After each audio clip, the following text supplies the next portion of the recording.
Good morning mga bebe ko. It's a beautiful day, isn't it? Bati ni Reyna sa mga alaga niyang halaman na naroon sa balcony. Kagigising lamang niya, ni wala pang suklay o hilamos, pero mas inuna niyang puntahan ang kanyang mga tanim. Hilig na talaga niya yon noon pa mang maliit siya.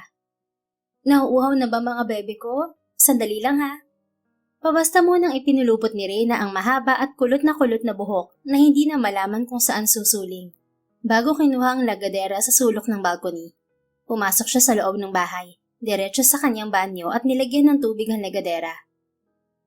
Kapag tumibok ang puso, wala ka nang magagawa kundi sundin ito. Kapag tumibok ang puso, lagot ka na, siguradong huli ka. Sharam-jaram, shadaram. Pagkanta ni Reyna na sinabayan pa niya ng pagkembot habang bitbit ang lagaderang puno ng tubig. Habang nagdidilig si Reyna ay patuloy pa rin siya sa pagkanta.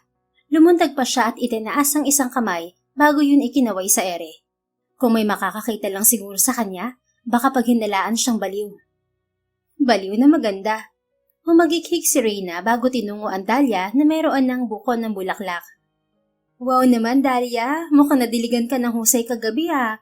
Ang ganda at ang laki ng buko mo ngayon. Pero teka, bati na ba kayo nitong si Rose? Binalingan niya ang nasa pasong kulay dilaw na rosas. Ngumiti siya nang makitang bukad ng mga bulaklak niyon. At ikaw rin pala Rose? Sana all na lang talaga no? Buti pa kayo. Pero Marites muna, bati na ba kayo ni Dahlia? Kasi naman, bakit ba pinag-aagawan niyo tong si Cactus? Ano bang meron sa kanya? Hindi naman siya gwapo. Matinik nga siya eh. Tapos dalawa kayong humaling sa kanya? I mean, patpati na punggok tapos ang tinik-tinik. Pumili naman kayo ng iba, no? Maging choosy din tayo mga day, okay? Ang ganda-ganda niya pa namang dalawa. Parang silang kausap niya sa kanyang mga halaman. Normal na senaryo na yon tuwing umaga kapag gigising si Reyna. Dahil sa pagiging romance writer niya, pati mga bulaklak niya ay napagtitripan niyang gawa ng kwento. Napakunot ang noo ni Reyna at mabilis na luminga sa paligid. Nasa ikalawang palapag ng mini mansion nila ang kanyang silid at siya lang naman ang naroon. Tumingin si Reyna sa katabi nilang bahay, ang bahay ng kanyang ninong Vincent. Matagal nang walang nakatira doon, 8 taon na, mula nung magkasuntukan ng kanyang ama at ang ninong niya sa mismong debut niya. Hindi niya alam kung ano ang pinagmulan ng away ng dalawa. Basta nagising na lamang siya sa malakas na hiyawan ng mga ito sa labas ng gate nila. Nakadama ng lungkot si Reyna nang maalala ang biglaang pag-alis patungong Amerika ng kanyang ninong Vincent at ng anak nitong si Vincent, o Vince para sa iba, pero matmat sa kanya, short for matakaw. Kagaya ng mga magulang nila, mag-best friend din silang dalawa ni Vince mula noong isilang siya. Mas matanda kasi ito sa kanya ng 3 taon. Ito ang nakamulatan niyang nagtatanggol sa kanya kapag may mga batang nangaasar sa kanya noon na kulot-salot. At kaya nalungkot si Reyna sa pag-alis nito ay dahil hindi man lamang siya nakapagpaalam dito. Ni hindi niya nasabi rito na may pagtingin siya sa kaibigan. Natatakot kasi siya noon na baka mag-iba ang pagtingin nito sa kanya. Dahil palagi niyang naririnig mula kay Vince na kapatid lamang ang turing nito sa kanya. Napabuntong hininga si Reyna at inayos ang suot niyang makapal na salamin sa mata. Muli niyang sinulyapan ng kabilang bahay. Nanlaki ang mga mata niya nang may makitang isang bulto ng lalaki roon na amused na nakatingin sa kanya. You never change, Ray. Ganyan-ganyan ka pa rin mula noon hanggang ngayon. May kalakasang wika nito. Medyo malayo-layo rin kasi ang pader na nakapagitan sa kanilang mga bahay. Vince? Naniniguradong tanong niya. Kinusot pa ni Reyna ang kanyang mga mata at itinutok yun sa lalaki. Kung si Vince nga ang lalaki, malaki na ang ipinagbago nito. Wala na itong suot na makapal na salamin at hindi na rin ganoong kapayatan.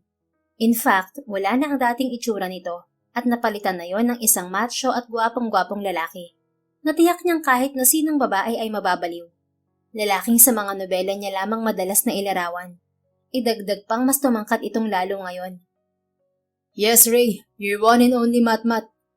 Nakangiting tugon nito na bahagya pang yumukod. Mamma mia, those kissable lips. Tantalizing eyes, pang-commercial ng ngiti, ilong na kasing perpekto ng bulkang mayon, at kutis na kahali-halina. Grabe, Bakit parang nasalo na yata nitong lahat? Akalain mo nga namang lalaki pala itong super gwapo. Tili ni Reyna sa isip habang titig na titig sa lalaki kahit na may agwat sila sa isa't isa. Miss me?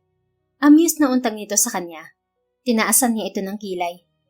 As in, ikaw ang patpating kong kaibigan na basta nalang umalis ng walang paalam? I hate you. Pangaasar ni Reyna para maitago ang nadarama. Ouch! Grabe ka naman, Rey, sa patpatin. May laman naman ako nun, hindi lang talaga sobrang busog.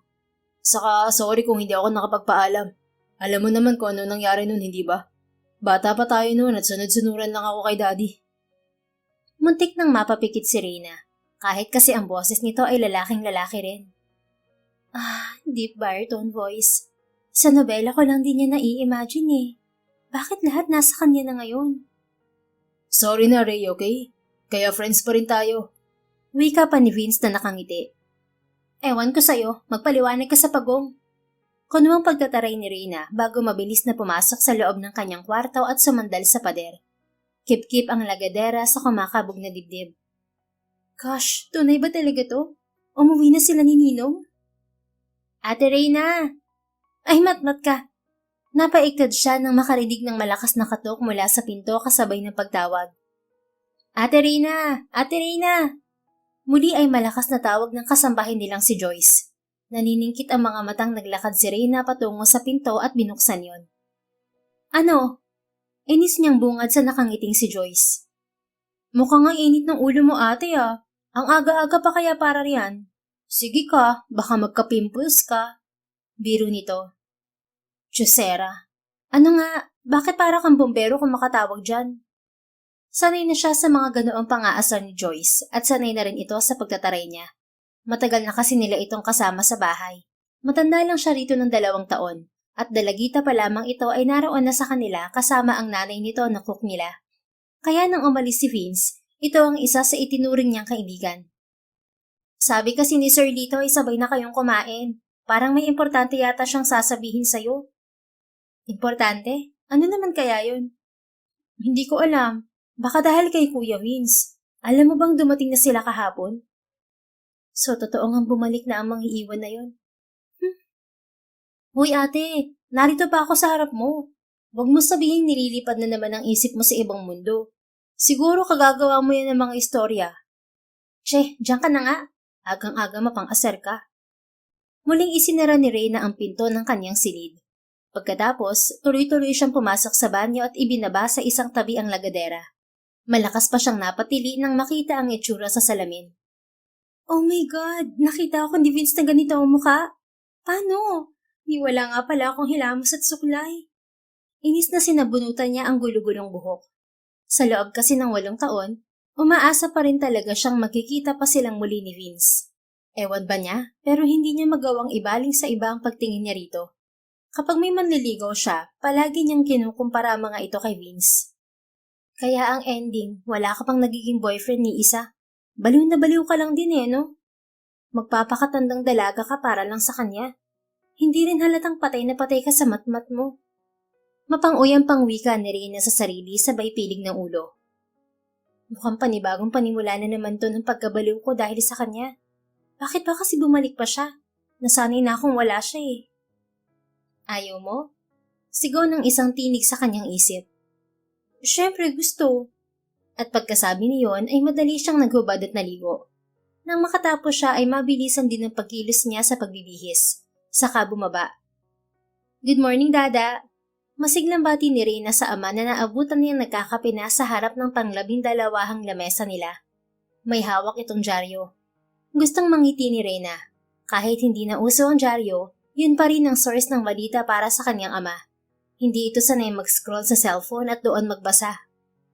Good morning, Iha. How's your sleep? Ibinaba nito ang dyaryo sa gilid ng lamesa. Okay naman po. Kayo po? Not that good. Napataas ang isang kilay niya. Hanggang ngayon ba naman, Dada? Hindi pa rin kayo okay ni Ninong after 8 years? Nakita niya ang pagtigas ng anyo ng kanyang ama. No, hindi mangyayaring magkakaayos pa kami pagkatapos ng mga ginawa niya. Ano bang ginawa ni Ninong? Kasi kapag tinatanong ko kayo, wala naman kayong sinasabi.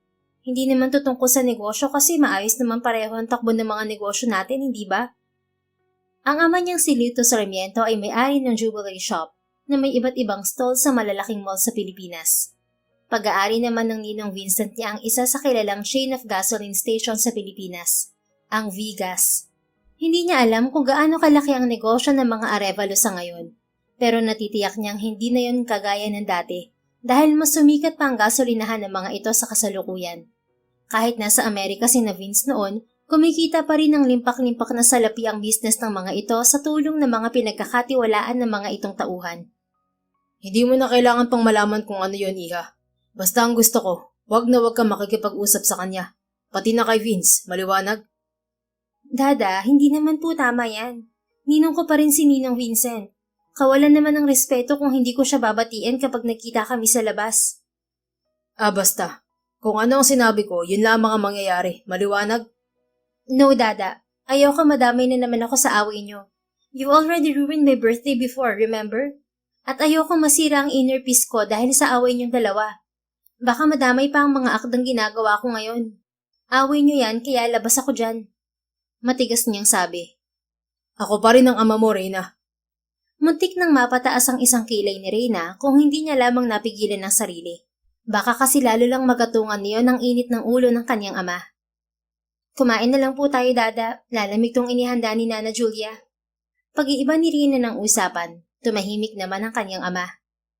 Kung nabubuhay pa siguro ang mommy niya at ninang Flora niya, pamihadong hindi lalala ang away na yon ng kanyang ama at ninong niya. Kaso, para bang may usapan ng dalawang ginang na halos magkasunod na mamaalam sa mundo. Nauna ang mommy niya dahil sa breast cancer nito. Tapos 1 taon nang lumipas, sumunod naman ang ninang Flora niya na namatay sa atake sa puso. 7 taon siya noong mamatay ang mommy niya. Kaya mas lalo siyang napalapit noon kay Vince. Ito ang naging sandalan niya, ang taong tagapunas noon ng kanyang mga luha. Hi, remembering their childhood brought joy and sadness to her. Kasi alam ni Reyna, hindi na maibabalik sa dati ang lahat. Sa mga sumunod na araw ay nakikita lang ni Reyna si Vince kapag napapasilip siya sa labas ng kanyang silid at nagkakataon na naroon din ito sa balkoni ng bahay ng mga ito.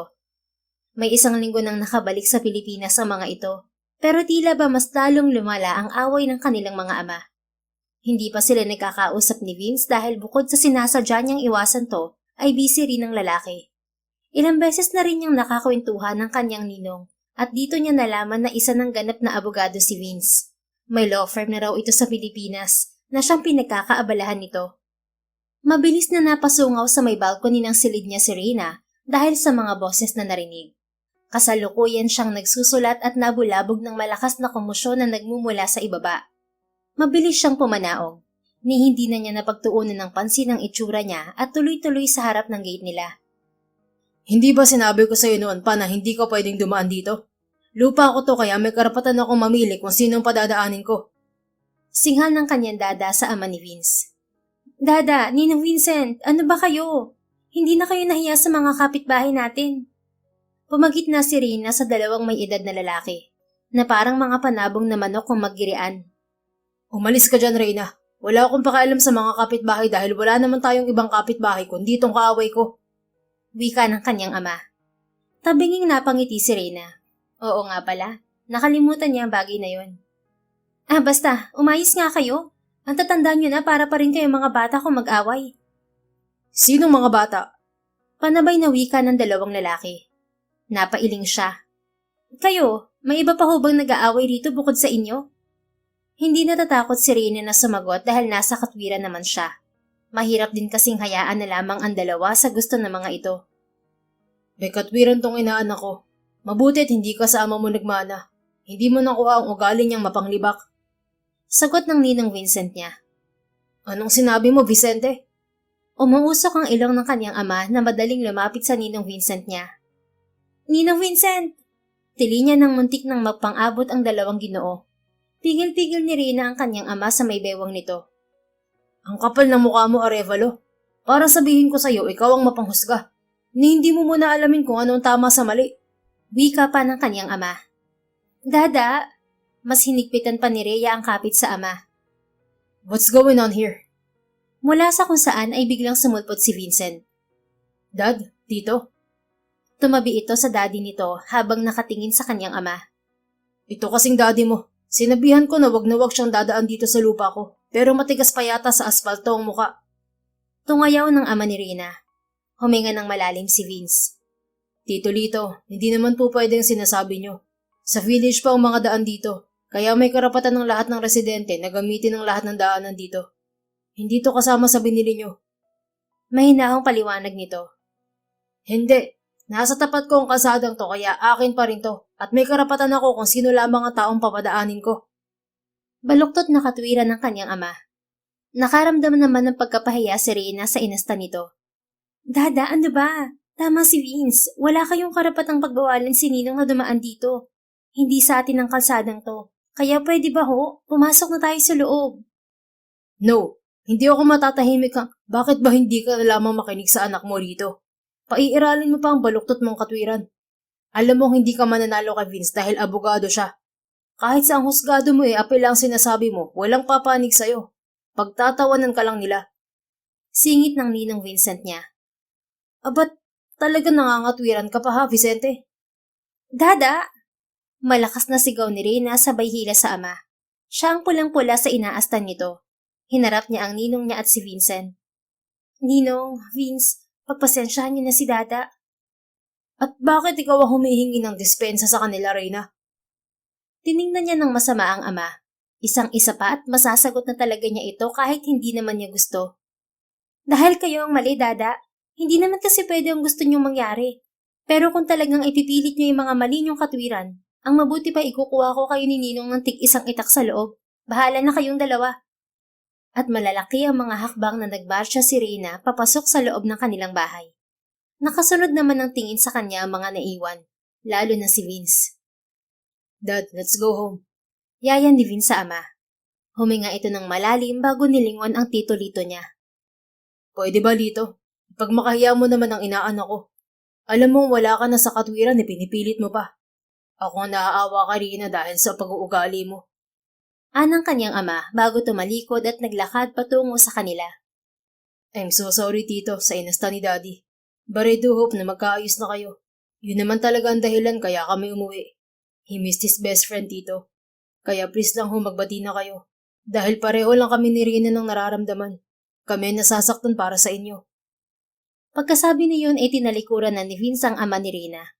Hindi na niya nakita ang pagsilay ng ngiti sa mga labi nito bago dinukot ang cellphone sa bulsa at may tinawagan. Mukhang epektibo na talaga ang ginagawa nating dalawa. Sana naman matupad na ang ating kahilingan. Matagal-tagal din ang ginukol nating panahon para yumabong pa ang nararamdaman nila sa isa't isa. Anilito sa kausap sa kabilang linya. It will happen dito. It will. Alam naman nating pareho na may pagtingin sila sa isa't isa. Kulang lang talaga sa pukpok at tulak. Palaging ang tinatanong sa akin ni Vince Reyna nitong mga nakaraang araw. Kung nakausap ko na raw ba? Ang sabi ko naman sa kanya, siya na ang magtanong. Sagot naman ng kaibigan niyang si Vincent. Tapos, anong sabi? Ayun, tatango tapos tatahimik. Alam mo naman ang batang yun. Pero huwag ka mag-alala. Ako na bahala kay Vince. Siguro rin, galingan pa natin ang ating palabas para magkusa ng dalawang yun na gumawa ng paraan. Ang hihina ng mga manok natin. Napabuntong hininga si Lito. Gusto ko na lang pag-umpugin ng mga anak natin ang matauhan na. Aba, mahigit 8 taon na rin tayong nagkukunwari para sa kanila. Gusto ko na rin namang magkaapo. Napahalakhak sa kabilang linya ang kaibigan niya. Ako man dito, at namimiss ko na ikaw makakwentuhan ng matagal. Ako rin. Totoong nagkukunwari lang silang magkaibigan na magkaaway. Yun lamang ang naisip nilang paraan para mas makapaglapit sina Reyna at Vince, at ligawan ni Vince si Reyna. Kaso, torpe pa sa dilang torpe itong si Vince. Kaya nagdesisyon silang magkaibigan na paglayuin muna ang dalawa nang wala pa ring umaamin sa mga ito. Naisip din nila na mas makabubuti yun sa mga to, dahil mas mapagtutuunan ng mga ito ang kadika nilang pag-aaral. Nangako naman silang pareho na babantayan ng mga anak nila para ang mga ito pa rin ang magkatuluyan sa huli. O siya, sige na. Andito na si Vince. Bukas ulit, best friend. Paalam ni Vincent sa kanya. Saka hinarap si Vince. Dad, what was that all about, ha? Akala ko ba nag-usap na tayo? Akala ko rin ba kaya tayo umuwi ng Pilipinas para makipagbati na kayo kay Tito Lito? Sunod-sunod na tanong ni Vince sa ama habang salubong ang mga kilay. Yeah, pero may magagawa ba ako kung siya itong may malaking galit sa akin? Eh di sana, hindi nyo na lang pinapatulan. Kayo na lang sanang umunawa sa kanya. Aba, palagi na lang ba ang akong uunawa sa kanya, anak? Hindi na siya bata para laging siyang intindihin sa mga maling ginagawa niya. Katwiran ng kanyang ama. Naiiling na nahagod na lang ni Vince ang kanyang batok. I don't know what to say anymore. Wika niya saka ito iniwan. Umakyat siya sa itaas, sa kwarto niya. Dediretso na sana siya sa banyo para maligo nang marinig ang pamilyar na tinig sa kabilang bahay. Marahan ng mga hakbang na tinungo ni Vince ang balcony niyang nakaharap sa kwarto ni Reyna. Naulinigan niyang tila kausap na naman ng dalaga ang mga halaman nito. Nakakainis naman talaga mga bebe ko. Dinig niyang sinasabi ni Reyna kaya mas nakinig pa siya. Alam niyo yun? Ang tatanda na nila pero para pa rin sila mga bata.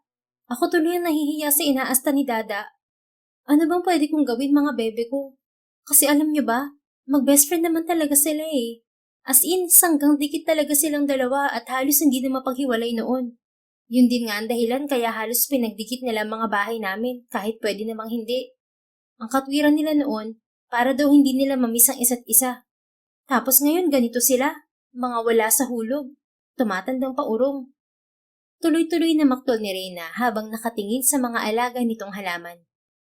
Napangiti si Vince nang makita ang pagtikwas ng nguso ni Reyna. Hindi pa rin talaga ito nagbabago. Ito pa rin ang nag-iisang babaeng mabilis na makapagpangiti sa kanya.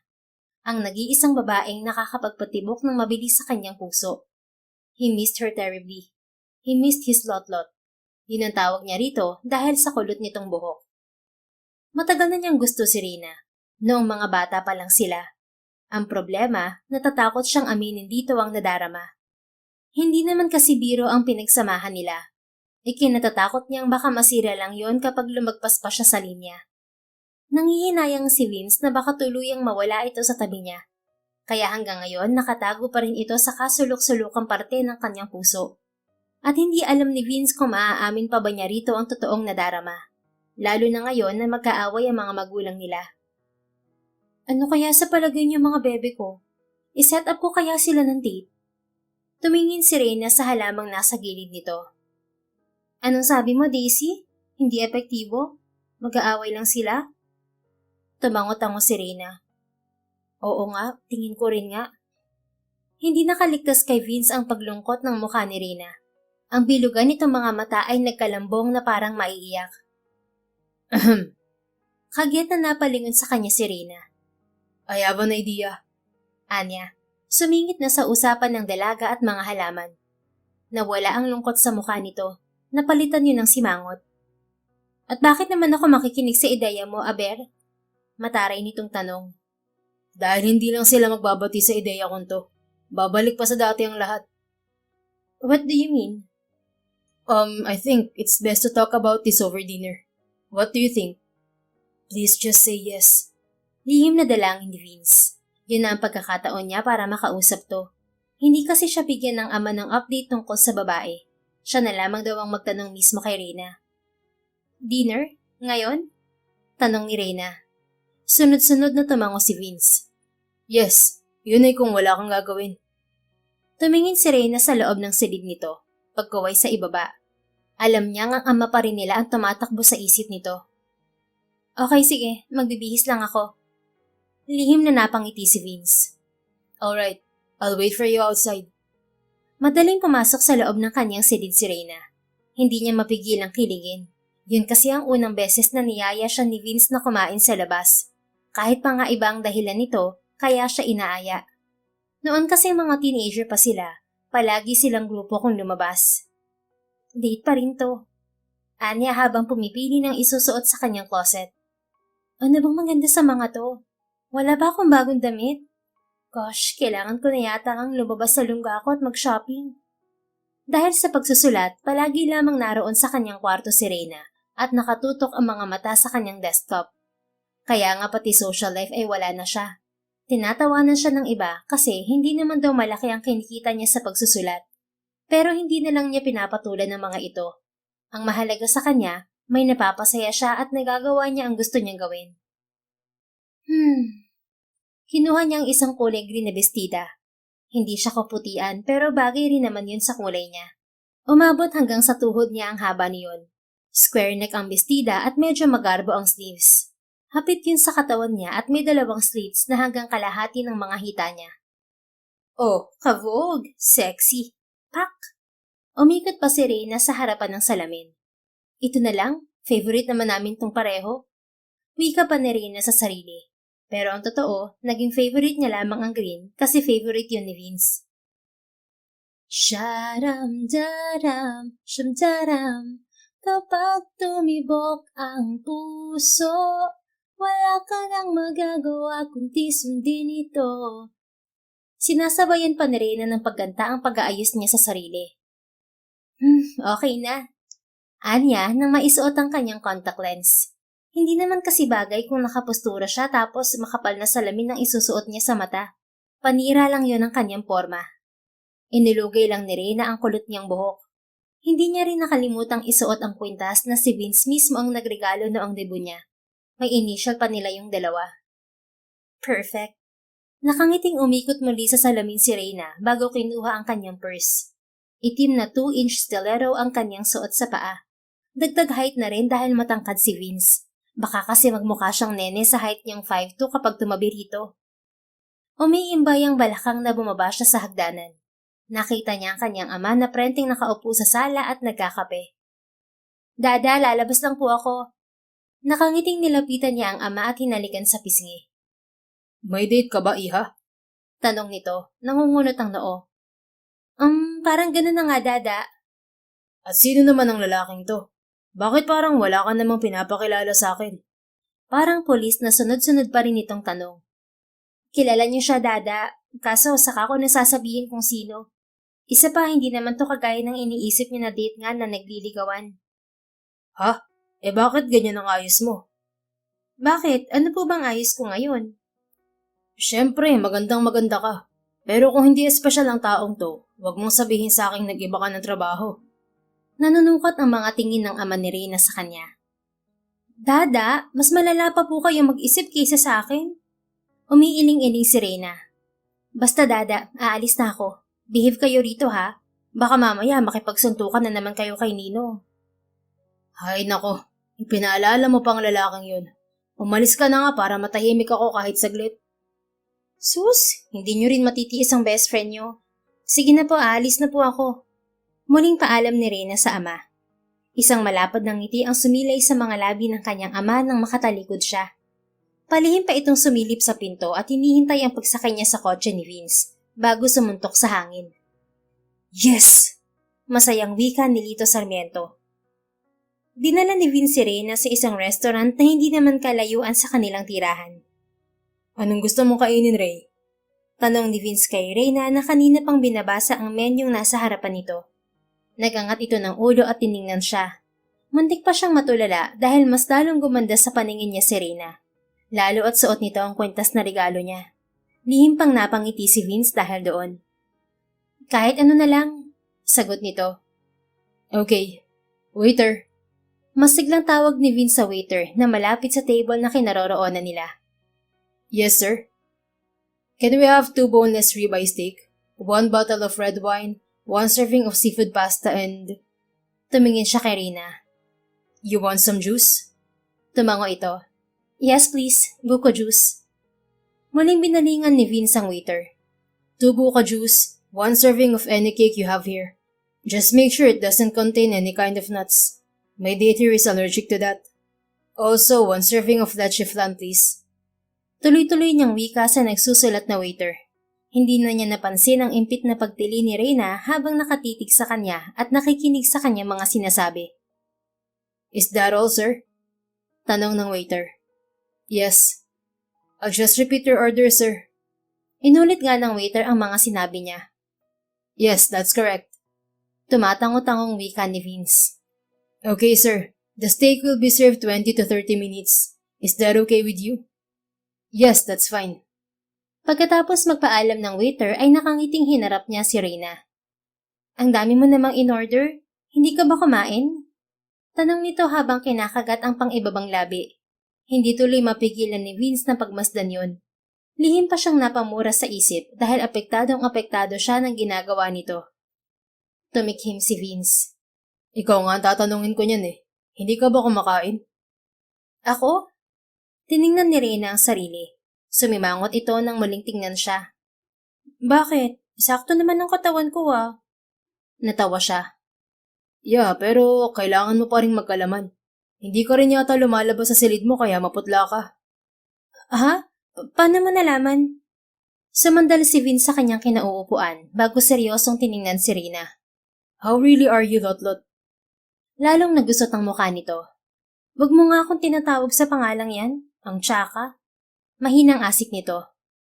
What? Ano namang masama kung tawagin kitang Lotlot? Yun ang nakasanayan kong itawag sa'yo, hindi ba? Kagaya mo na matmat ang tawag sa akin. Ano to, reminiscing the past? Saka noon yun, Vince, nung mga bata pa tayo. We're not teenagers anymore. But you're still you and I'm still me.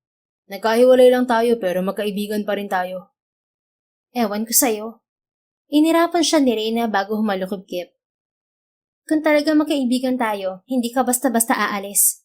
Hindi ka aalis nang hindi nagpapaalam, Vince. I was hurt back then. Because the only person I've been leaning on since I was born left me. Humikbi ito. Mabilis namang tumayo si Vince at nilapitan si Reyna. Kaagad niya itong niyakap. I'm so sorry, Ray. Daddy didn't give me a chance to bid my goodbyes to you. I was also hurt back then. Tremendously. And you know, I missed you so much. I missed you terribly.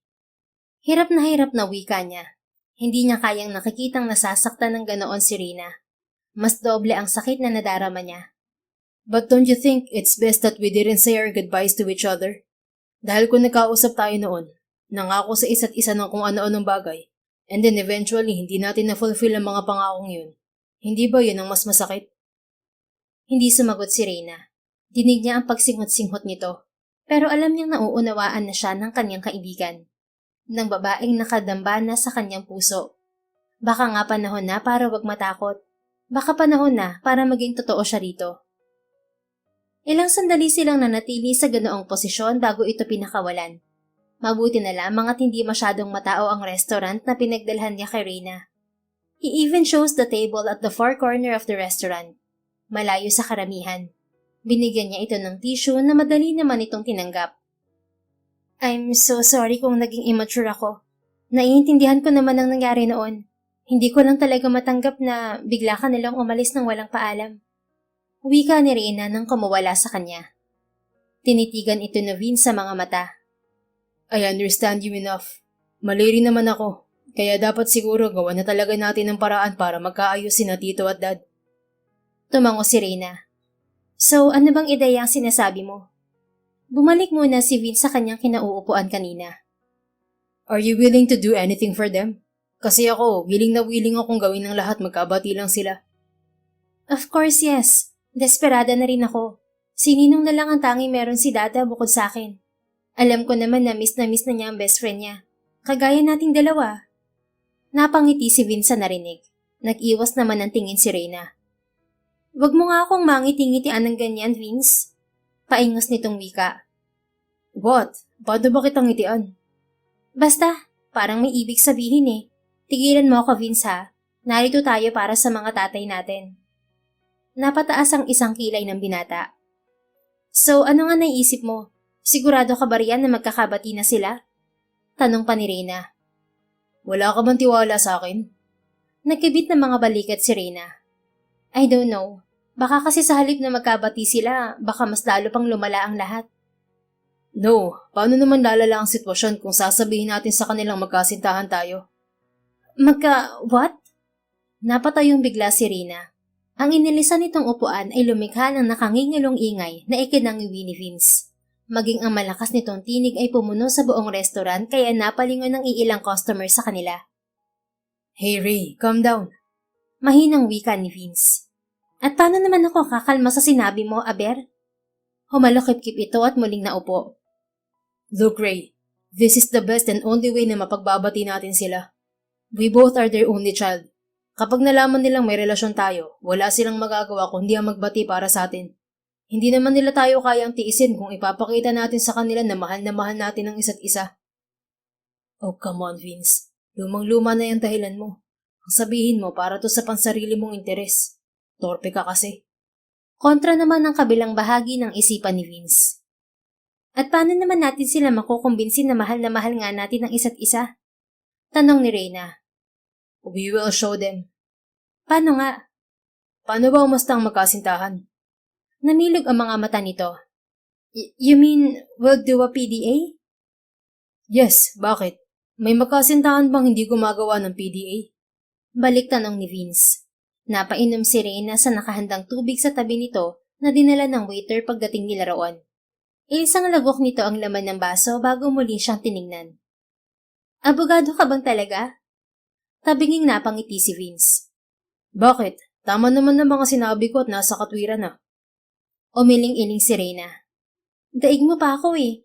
Parang mas magaling kang gumawa ng kwento kaysa sa akin. Eh ako itong manunulat. And admit it or not, that's the best idea, right? Totoo na ang ngiti sa mga labi ni Vince. Inirapan siya ni Reyna. Okay, pero dapat maging kapani-paniwala. Kailangan mag-umpisa muna sa ligawan. Okay. Hibit balikat niyang sang-ayon. Bukas na bukas din mag-uumpisa na tayo, kaya humanda ka na, Ray. Kinindatan pa niya ang dalaga na biglang namula ang pisngi. Halos mahulog naman ang puso ni Reyna sa sahig sa sobrang kilig. Ito na ba, Lord? Ito na ba ang katuparan ng mga kahilingan ko? Mangyayari na ba talaga? Magiging kami na ni Vince. Impit niyang tili sa isip na agad namang kinontra ng isang maliit na tinig. Asa ka pa, Reyna. Parang hindi mo naiintindihan na kunwari lang ang lahat. Hindi to totoo. Para lamang to sa mga magulang niyo, okay? So hold yourself. Don't fall for him harder. Dahil baka ikaw rin ang masaktan sa huli. Che, panira ka rin no? Bulong niya. May sinasabi ka? Kunot noong tanong ni Vince. Wala naman. Ano bang gagawin mo bukas para naman ready na ako? Secret. Secret? Paano naman ako magre-react kung secret ang gagawin natin? Well, alam mo naman ang basic ng panliligaw since you're a romance writer. Kaya kahit hindi ko sabihin sa'yo mga gagawin ko, alam mo na yun. Makahulog ang tugon nito. Napailing na lamang si Reyna. Kahit alam na niya ang sinasabi nitong basic, iba pa rin kapag ito na ang umaaktong nandiligaw sa kanya. Baka atakihin siya sa puso. Teka, paano mo na lamang writer ako? Takang tanong niya rito. Kasasabi mo lang kanina, hindi ba? Saka noon pa man, hilig mo na talaga magsulat. Ah, oo nga pala. Napatango-tango si Reyna. Kinabukasan, maagang nagising si Reyna. O mas tamang sabihin na hindi naman talaga siya nakatulog ng nagdaang gabi sa kaiisip sa mga mangyayari sa araw na yon. Kahit sabihin niya sa sariling ready na siya, hindi naman tumigil sa malakas na pagkabog ang dibdib niya. Para yung sasabog. Ate Reyna! Ate Reyna! Tawag sa kanya ni Joyce. Napapitlag sa kinauupuan niya si Reyna sa harap ng kanyang computer. Sinubukan niya kasing magsulat para hindi siya mainip sa pagsikat ng araw. Pero puro si Vince lamang ang tumatakbo sa isip niya. Ate Reyna! Tawag muli ni Joyce na sinabayan pa ng pagkatok. Tumayo siya at inihanda ang sarili. Kunwari ay inaantok na inis niyang binuksan ng pinto. Ano? Ang aga-aga na naman, Joyce. May sunog ba? Tanong niya. Pinagsalubong pang maigi ang mga kilay. Kinapitan siya ni Joyce sa braso at niyugyog. Walang sunog, ate, pero may machong bumbero sa baba. Tila kinikilig na wika nito. Bombero? Oo, ate, at hinihintay ka niya. Ha? Halika na, ate, bilis, bago pa magising si Sir dito. Walang nagawa si Reyna nang hilahin ni Joyce ang kamay niya. Pagbaba nila, dumiretso sila sa garden kung saan naroon ang mas marami pa niyang tanim na halaman. Si, bombero hindi ba? Bulong sa kanya ni Joyce. Napanganga si Reyna sa nakitang itsura ni Vince. Naka-sweatpants lang ito at walang damit na pang itaas habang nagdidilig ng kanyang mga halaman gamit ang gardening hose. Para nga itong bumbero sa itsura nito, minus the fire. And God, he has a godlike body. Para itong Diyos mula sa Mount Olympus. Perpektong-perpekto bawat muscle sa katawan. Ate, ate, ate Reyna, uy! Aha? Napabaling siya kay Joyce. Ang laway mo tumutulo na. Humagikik pa ito at tiningnan muli si Vince. Kaagad niya itong hinampas sa balikat. Pwede ba pumasok ka na nga sa loob? Hindi ba may ginagawa ka kapag ganitong oras? Taboy niya. Hindi niya gustong makita ng kahit na sino si Vince sa ganoong anyo. Over my dead body. Para sa mga mata ko lang ang ganyang tipo ng katawan. Sumimangot si Joyce. Ang damot mo naman ate, para nakikitingin lang eh. No, pumasok ka na sa loob. O baka naman gusto mong tawagin ko pa si Nana Julia. Mananakot ni Reyna dito. Walang nagawa si Joyce na pumasok sa loob. Siya naman ay malalaki ang mga hakbang na nilapitan si Vince. What are you doing? Paasik niyang tanong dito. Oh hey, good morning my sunshine. Bati sa kanya ni Vince kasabay ng mabilis na halik sa kanyang pisngi na muling ikinatulala ni Reyna. How was your sleep? Nakatulog ka ba ng maayos kagabi? Tanong nitong nagpabalik sa kanyang bisyo. Malakas na hinampas ni Reyna sa braso si Vince. Aray! Daing nito. Bakit mo ginawa yon? Bakit basta ka nalang nanghahalik, Vince? Ha? Hindi ba't kailangan nating Mabilis niyang tinakpan ng bibig ni Vince ng isang kamay. Ano ba? Marinig ka nila. Luminga pa si Reyna sa paligid. Nang balingan niyang muli si Vince, amused na itong nakatingin sa kanya. Kaget siyang humiwalay rito. At bakit ganyan ka makatingin? Wala naman.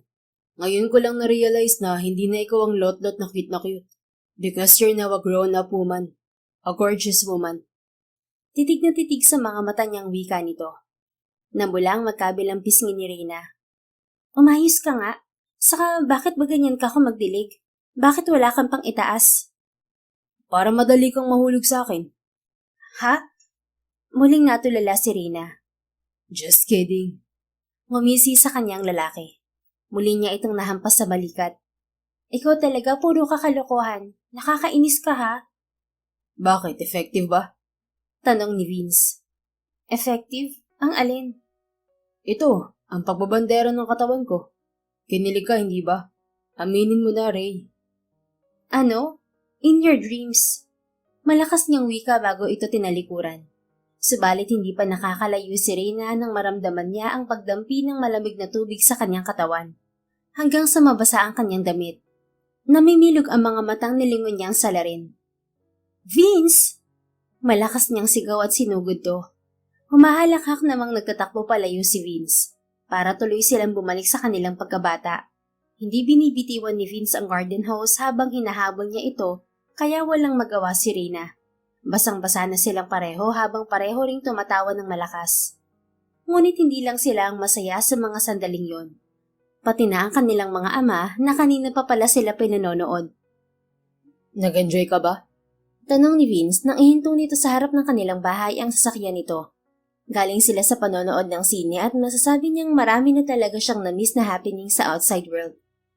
Oo naman, super. Ang ganda kaya ng movie. Next time rom-com naman ha. Horror kasi ang pinanood nila, pero enjoy naman siya kahit hindi naman talaga niya gusto ang palabas. Mas na-enjoy niya kasi ang pagyakap-yakap at ang pag-aalo ni Vince sa kanya kanina. Kaya naman, halos magdiwang ang puso niya sa tuwa at kilig. May 2 linggo na rin itong nagkukunwaring nililigawan siya, pero parang wala pa rin yung epekto sa kanilang mga ama. Kapag nagkakasalubong ang dalawa, hindi pa rin nawawala ang parinigan ng mga to. Okay, next weekend. Ni Vince na sandali siyang nilingon. Okay, call. Matagal silang nagkatitigan ni Vince, hanggang sa unti-unting mawala ang ngiti sa mga labi niya nang makitang dahan-dahang lumalapit ang mukha nito sa kanya. Pipikit na sana si Reyna nang makarinig ng ingay sa labas. Pareho silang napalingon sa unahan nila. Here we go again. Inis niyang wika bago mabilis na bumaba ng kotse ni Vince. Dada! Patakbong nilapitan niya ang ama nang makita niyang kinukwelyohan nito ang ninong Vincent niya. Dad! Napatakbo rin si Vince sa ama nito. Ano na naman to? Bakit nag-aaway na naman kayo? Tanong nito na pinaglipat-lipat ang tingin sa 2 may edad na lalaki. Kasi ang ama mo, Vince, ayaw tumigil. Kanina ko pa yan naririnig na nagpaparinig. Kesyo ang hirap ko raw magpatawad kaya nilabas ko na. Magkaalaman na kami ngayon kung sino ang matigas sa aming dalawa. Akmang susugurin muli ng ama ni Reyna ang ninong niya, pero mabilis na pumagitna si Vince. Oh, for God's sake, will you two stop this childish act of yours? Nakikita na ninyong hindi magtatagal magiging isang pamilya na tayo, tapos ganito pa kayo? May kalakasang wika ni Vince. Isang pamilya? Bakit? Sinagot ka na ba nitong anak ko, Vince? Si Reyna ang tumugon dito. Yes, Dada. Kami na ni Vince. Sinagot ko na siya ngayon lang kaya tumigil na kayo ni Ninong, please. Para man lang sa aming dalawa. Para sa kaligayahan namin.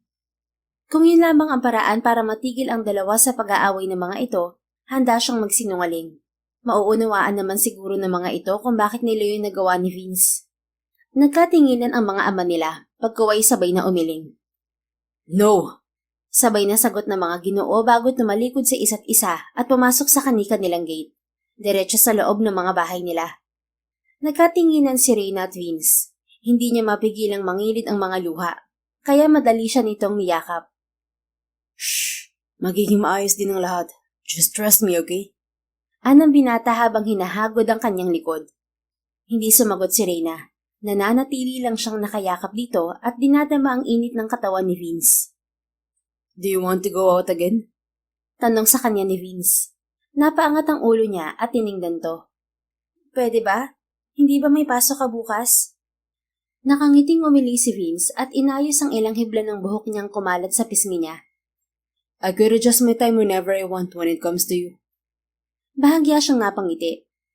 Thanks, Vince. So, let's go. I have a place in mind. Okay.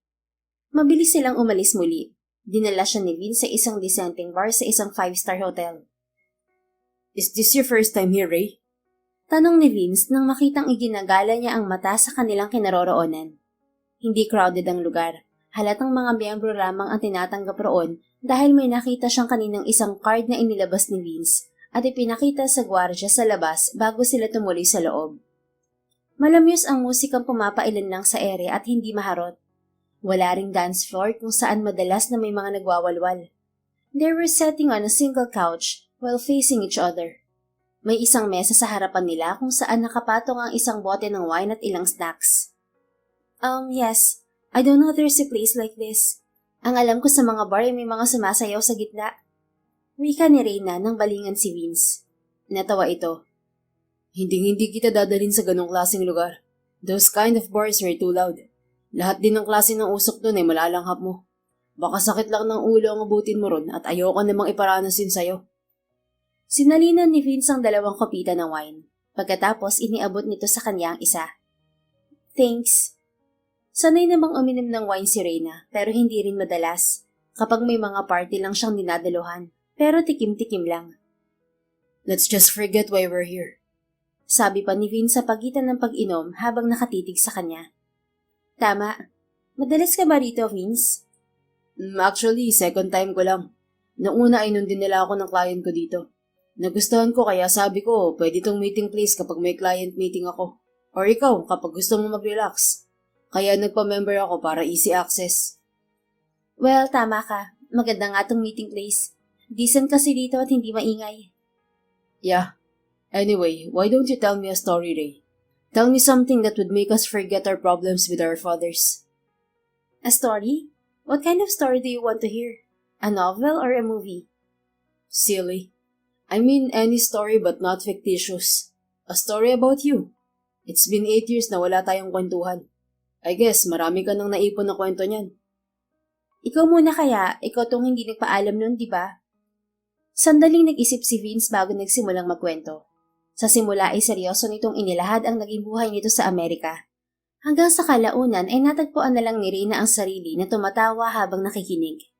Vince had that side of him that could easily make her forget everything she was thinking. Mabilis siya nitong napapatawa, mabilis din siya nitong napapaiyak, at mabilis din nitong pinatitibok ang kanyang puso.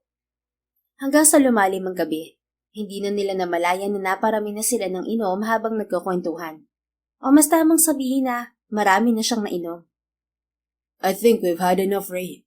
Umuwi na tayo. Baka hinihintay ka na ni Tito Lito. Yaya ni Vince sa kanya. Tumayo ito at lumapit sa kanyang tabi. Tumawa si Reyna kasabay ng bahagyang pagsinok. He won't. Maagang matulog si Dada. Isa pa, alam niyang ikaw ang kasama ko. Kahit na, you're already drunk. No, I'm not drunk.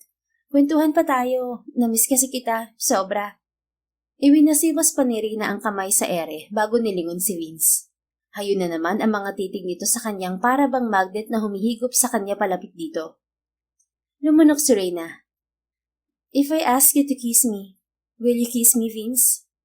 Lakas loob pa niyang tanong dito. Ray? Gulat nitong wika. Please, Vince. I want you to kiss me. But, Hindi na natapos ni Vince ang sasabihin nito nang si Reyna mismo ang umangkin sa mga labi nito. Reyna wasn't a good kisser. To be exact, that was her very first kiss. At naramdaman naman siguro yun ng lalaki dahil marahan siya nitong iginiya kung paano ang tamang paghalik.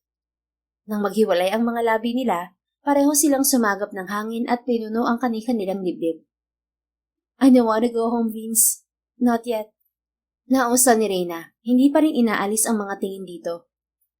but Ray, you know that this is... I don't wanna think about it. Ayokong isipin kung anong meron sa pagitan natin. I just don't wanna go home. Matagal siyang pinagmasdan ni Vince. Pagkaway tumango ito. Alright, let's get out of here. Inalalayan siya ni Vince na makatayo. Hindi siya nito binibitiwan hanggang sa sumakay sila ng elevator. Hindi sila lumabas ng hotel na yon. Doon mismo kumuha ng hotel room si Vince. At pagbukas pa lang nito ng pinto ay sinunggaban na niya ito at hindi naman siya inawat ng lalaki. Kahit nakainom, alam ni Reyna ang ginagawa niya. She's willing to give herself to Vince. Yun lamang ang nasa isip niya sa mga sandaling yon. I love you, Vince. Sambit ni Reyna habang unti-unting ipinipikit ang mga mata. Matapos ang masayang sandali ng kanilang pag-iisa. Hindi na niya nakita pa ang gulit sa mga mata ni Vince at ang paggiti nito. I love you too, Reyna. Bulong ni Vince bago hinalikan ng mga labi ni Reyna at ipinikit na rin ang mga mata. Nauna siyang nagising kay Reyna kinabukasan. Nakangiti si Vince na pinagmasdan ng katabi habang himbing itong natutulog. You really look like an angel, sweetheart. Hinawi ni Vince ang buhok ni Reyna na tumatabing sa magandang mukha nito. He smiled when her lips moved. So cute.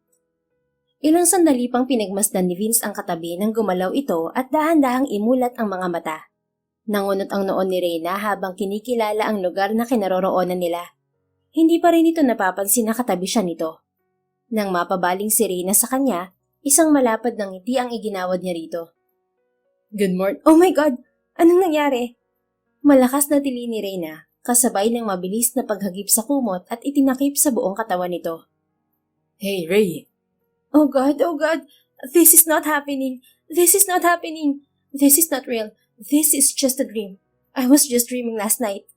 Tuloy-tuloy nitong wika na para bang hindi siya narinig. Nakangiting hinayaan naman muna ni Vince na alalahanin ni Reyna ang mga nangyari ng nakaraang gabi. Makalipas ang 1 minuto, muli itong sumigaw. No, hindi to totoo. Vince is not here. Oh no, ano gagawin ko? Lagot ako kay Dada. Hey, Ray. Hinawakan ni Vince ang dulo ng kumot na nakatakip sa mukha ni Reyna. Pagkatapos, dahan-dahan niya yung hinawi pababa hanggang sa tumambad sa kanya ang mukha nitong nakapikit. Bumubulong-bulong ito ng mga salitang hindi niya maunawaan. Natawa na siya ng tuluyan. Doon naman nagmulat si Reyna. This is not true, right? Tell me, Vince, this is not true. Larawan ang takot sa mga mata nito. Oh, Ray. You're so cute. Kinabig ni Vince ang babae at niyakap ng mahigpit. This is true, and not just a dream. I'm really here beside you, hugging you. I'm not just an apparition. Nakangiting wika niya bago hinalikan ng noon nito. Ramdam niya kasi ang panginginig ng buong katawan nito. Pero hindi to tama. We're just pretending. I'm not your girlfriend. Not anymore, my sunshine. What we have now is real. Lumayo ito sa kanya at tinitigan siya sa mga mata. Ano bang sinasabi mo? Wala ka namang pagtingin sa akin, di ba? You don't love me as a woman, Vince. You just love me as your younger sister. Nagsalubong ang mga kilay ni Vince. Who told you that? Ikaw, palagi mo sinasabi ng mga bata pa tayo na kapatid lang ang turing mo sa akin. Even though iniisip na ng lahat na tayo ang magkakatuluyan. But you never crossed lines. Palagi may pag-iingat sa bawat kilos mo. Yes, you always protect me. But that's it. Even when people teased us, palagi mong iniiba ang usapan. Yes, you made me feel that I am special. Pero hanggang dun lang yun, Vince. Hanggang dun lang. Mahabang wika ni Reyna, tila maiiyak na. Right there and then, Vince realized that he gave Reyna the wrong impression, and he wanted to punch himself for that. At noon lang din niya napatunayan kung gaano siya katorpe. Dahil nang marinig niya ang mga katagang nanulas sa mga labi ni Reyna, pakiramdam niya na wala ang mabigat na bagay na nakapatong sa kanyang balikat. At kung hindi pa siguro sinabi ni Reyna na mahal siya nito, baka hindi pa rin siya magkakalakas ng loob na umamin ng totoo niyang nararamdaman dito. Baka wala ring mangyari sa ginagawa nilang pagpapanggap. Napailing si Vince. Naiintindihan na niya kung gaano siya katanga. Huminga siya ng malalim at masuyong hinaplos ang pisngi ni Reyna na ikinasinghap nito. I'm so sorry, Ray. I'm so sorry dahil pinaabot ko ng ganito katagal ang lahat. This is all my fault. Anong ibig mong sabihin, Vince? I love you, Ray. I really do. Mga bata pa lang tayo, mahal na kita. Natatakot lang akong aminin yun sa'yo dahil ayokong masira ang ating magandang samahan. Ayokong mawala ka sa akin ng tuluyan kung sakali mang hindi maging maganda ang kinalabasan ng relasyon natin. I'm really sorry. Kung naging matapang lang sana ako noon pa man, baka matagal na tayong kasal at may mga anak. Walang kakurap-kurap na pinagmasdan siya nito. Para bang nakakita si Reyna ng isang multo sa katauhan niya. Maiintindihan ko kung magagalit ka sa akin, Ray. This is all my fault. Kung hindi pa tayo humantong sa ganitong sitwasyon, hindi ko pa maaamin sa'yo ang totoo. I'm a coward. Please forgive me for being one hell of an idiot and coward. For letting you feel that I don't really love you as a woman. But I do. Mahal na mahal kita, Ray Sarmiento. Noon hanggang ngayon. Ikaw lang ang itinatangi ng puso ko. Kinuha ni Vince ang kamay ni Reyna at dinala yon sa tapat ng kanyang dibdib na malakas na kumakabog. Maluha-luha naman itong nakatingin sa kanya. Totoo? Yes, Ray. I love you then. I love you now. I love you tomorrow and the coming days. I will always love you until forever, Reyna. Dinala ni Vince ang kanyang mga labi sa kamay nito at masuyong hinalikan yon. Oh, Vince, bakit ngayon mo lang sinabi? Tuluyan nang napaiyak si Reyna. Muli niya itong niyakap. Mahigpit na mahigpit. Pagkatapos, nang kamawala ito sa kanya, ay agad niyang siniil ng halik ang mga labi nito. Dahil tope ako at duwag. Wika nito nang maghiwalay ang mga labi nila. Alam mo bang mahal din kita noon pa? Kaya nagtampo ako nung umalis ka. Feeling ko wala akong halaga sa'yo noon. Patawarin mo sana ako. Please hayaan mo akong bumawi sa'yo, Ray. Mahal kita, sobra. I love you too, Vince. I love you so much. Hindi naman kita matitiis.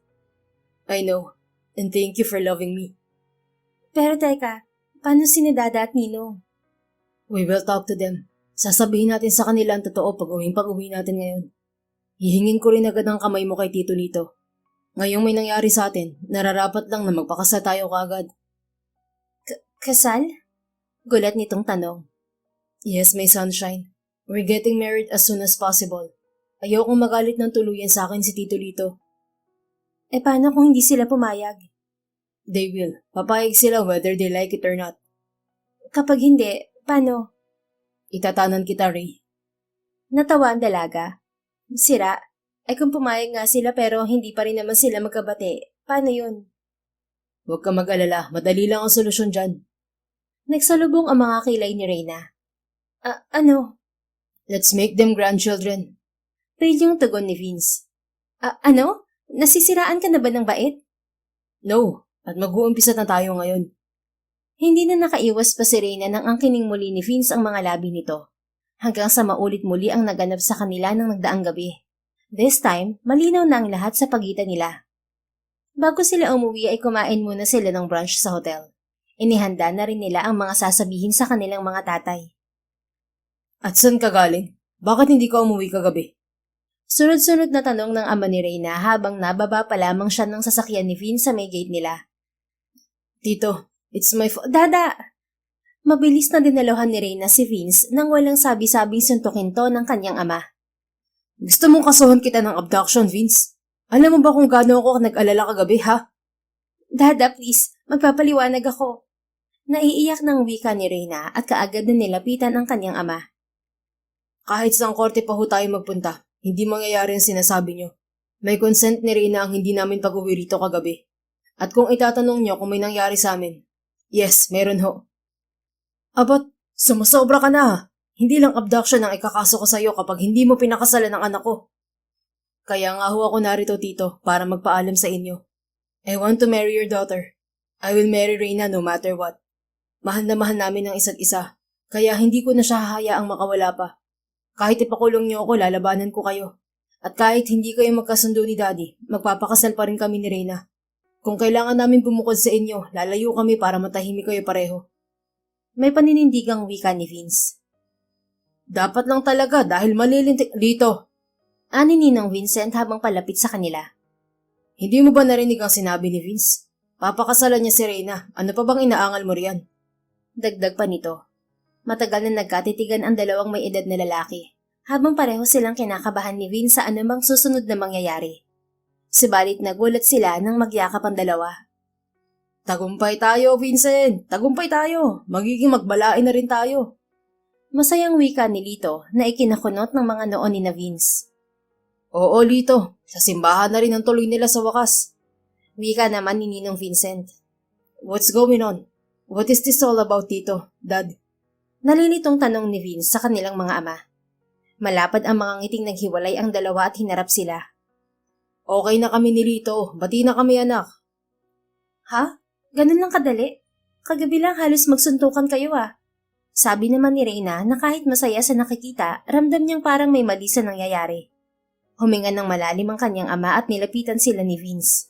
Hinawakan nito ang kamay niya at pinakatitigan siya sa mga mata. We never had disagreements, iho. What? Panabay nilang wika ni Vince. Pareho silang hindi makapaniwalang nakatingin sa dalawa. You mean all this time nagkukunwari lang kayo? Napalabas lang ang lahat ng to? Ani Vince. Yes, iho. Sagot naman ng ama nito. Ginawa namin to para sa inyo, mga anak. Para sa amin? Paano naging para sa amin ang pagkukunwari niyong to? Tanong pa rin ni Vince na halata sa mukha ang inis. Dahil napakatorpe mo, Vince. Tugon ni Lito na nakatingin kay Vince. Hindi nakapagsalita si Vince kaya si Reyna ang sumalo rito. Pero hindi niyo ba naisip na pareho kaming nasaktan sa ginawa niyo?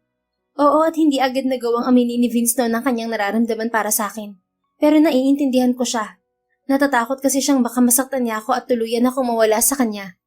Kahit naman ako matatakot din dahil baka mag-ibang tingin sa akin ng best friend ko. Ng taong pinakamamahal ko kung sakaling mang masaktan ko siya. Paano rin kung hindi pala namin mahal ng isa't isa? Paano rin kung siya lang ang may nararamdaman sa akin? Ano ang kalalabasan ng lahat? Pero alam naming mahal niyo ang isa't isa noon pa man, inaanak. Sagot ni Ninong Vincent. Alam namin dahil kami mga magulang niyo. Kami ang nagpalaki sa inyo. Kaya kita namin sa mga kilos at salita ninyo noon pa lang na may pagtitinginan na kayo. Kaya ayaw naming masayang ang lahat. Kaya pinaglaruan niyo kami. Ganun ho ba? You tricked us. Played with our feelings. Hindi naman po yata maganda yun. Paano kung hindi kami nagkatuluyan? May magagawa ba kayo para ibalik sa dati ang lahat? Mapait na tanong ni Reyna sa dalawa. Nagkatinginan ang mga ito at sabay na napabuntong hininga. Look, Reyna, anak. We just love you both so dearly. Kaya namin nagawa ng ninong mo ang bagay na to. And I'm so sorry kung nasaktan namin kayo. Patawad, iha. Wika ng kanyang ama. Tama si Lito, inaanak. Vince, anak. Sobra-sobra lang namin kayong mahal kaya namin nagawa ang bagay na to. At ako man humihingi ng tawad sa ginawa namin. We may think immaturely by plotting such a thing like this. Pero sana mapatawad niyo kami, mga anak. Nagsusumamang wika ng ama ni Vince. Sila namang dalawa ni Vince ang nagkatinginan at napabuntong hininga. Bahagyang tumango si Vince sa kanya. Indikasyong hayaan niya itong magsalita na siya namang ginawa ni Reyna. Apology accepted. But, yes! Masayang nag-appear ang mga ama nila. Hindi pa ako tapos magsalita, Dad, Tito. Seryosong wika ni Vince na parehong nagpatigil sa pagdiriwang ng dalawa. As I was saying, sana hindi niyo pinatagal ng mahigit 8 taon ng away niyo. Ang daming panahong nasayang. At kung nagbati pa kagad kami, mararating niyo ba ang pangarap niyo sa buhay? Aamin ka na ba sa anak ko ng nararamdaman mo? Tanong ng ama ni Reyna. Seryoso na rin to. Yes, Tito. Sigurado akong kung ano ang narating namin ngayon ni Reyna, mararating din namin yun habang magkasama kami at hindi magkalayo. We may be an inspiration and motivation for each other. At kung itatanong nyo kung maaamin ko ba sa kanya nararamdaman ko, siguro din ho. Lalo na kung makikita kong may ibang lalaking umaali-aligid sa kanya. Hindi ko naman hahayaang mapunta siya sa iba. Mahabang tura ni Vince na ikinangiti ni Reyna.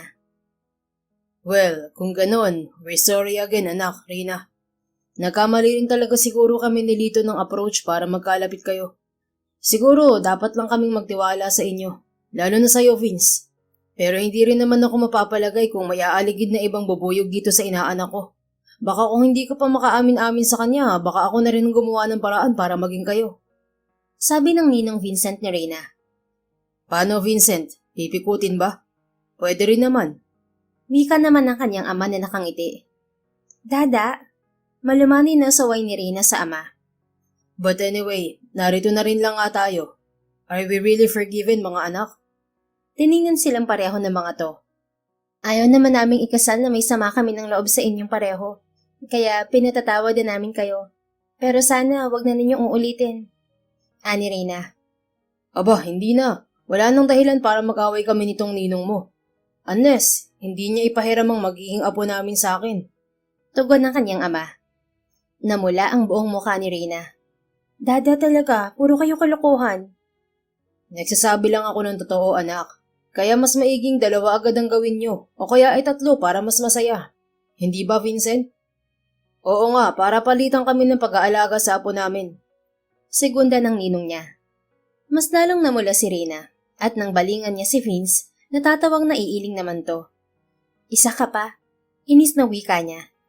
What? Wala naman akong ginagawang masama, may sunshine. Tugon nito. Kinurot niya ito sa tagiliran bago hinarap ang kanilang mga ama. So halina kayo sa loob para mapag-usapan na natin ang inyong kasal. Para din hindi na maka-atras patong si Vince. Yaya ng kanyang ama sa kanila. Huwag kang mag-alala dito. Kung kinakailangan ako mismo magpakulong sa anak ko, kahit abogado pa yan, ako na ang gagawa. Nakaakbay na wika ni Ninong Vince habang naglalakad na ang mga ito papasok ng kanilang bahay. I never thought they would do such a thing for us. Wika ni Vince sa kanyang tabi habang pinagmamasdan nila ang dalawa. Halatang na-miss ng mga ama nila ang isa't isa. Parang wala nang bukas kung mag-usap ang mga ito. I feel so guilty. Dagdag pa nito na ikinalingon ni Reyna rito. Why? Dahil ako talagang dahilan kung bakit naisip nilang magunwari. And I feel so guilty dahil tinikis nilang hindi makita ang isa't isa para sa atin sa napakatagal na panahon. Look at them now. Palagay ko aabutin ng ilang araw bago sila maghiwalay. Napangiti si Reyna. Sabi nga nila, kaya nila nagawa yun dahil mahal na mahal nila tayo. Kaya dapat lang na ibalik natin sa kanila ang mga sakripisyong ginawa nila para sa atin. Of course. Kaya nga ipapakita ko sa kanila at sa'yo kung gaano kita kamahal. Na hindi kita sasaktan kahit na kailanman. Yun lang ang paraang alam ko para masuklian ang kabutihan nila sa atin. Ang mahalin ka ng buong puso. At ganun din ako sa'yo, Vince. Mamahalin din kita ng higit pa sa buhay ko. At kahit na anong mangyari, mananatili ako sa tabi mo. Bubuuin natin ang pamilyang matagal na nilang pinapangarap para sa atin. Na ngayon ay siya na rin nating pangarap. Sabay tayong mangangarap ng magandang bukas sa piling nilang dalawa. At hindi na nagawa pang pigilan ni Reyna ang sarili. Siya na mismo ang umangkin sa mga labi ng kasintahan. Makalipas lamang ang 1 buwan na ikinasal sina Vince at Reyna. At pagkatapos ng higit 1 kalahating taon, ay biniyayaan sila ng kambal na anak. 1 babae at 1 lalaki. Kaya naman, walang pagsidlan ng tuwa ang mga puso nila, pati na ang kanilang mga ama. Sa wakas daw ay pareho nang may makakarga mga to. Tamang ang kakayanin lahat ng mga magulang na magtiis at masaktan para sa mga minamahal nilang mga anak. Ika nga, di baling silang maghirap, wag lamang ang mga anak na itinuturing nilang mga kayamanan. Kaya naman bilang mga anak, wag nating basta baliwalain na lamang ang kanilang mga sakripisyo. At habang maaga pa, ipakita natin sa kanila kung gaano natin sila kamahal. Dahil hindi natin mapipigilan ang pag-ikot ng orasan. The end. If you enjoyed this story, please don't forget to like, subscribe, comment, and share. Your support helps us reach more people and spread the love. Thank you for tuning in, and we're looking forward to seeing you again soon. In the meantime, please take care and may God bless you always.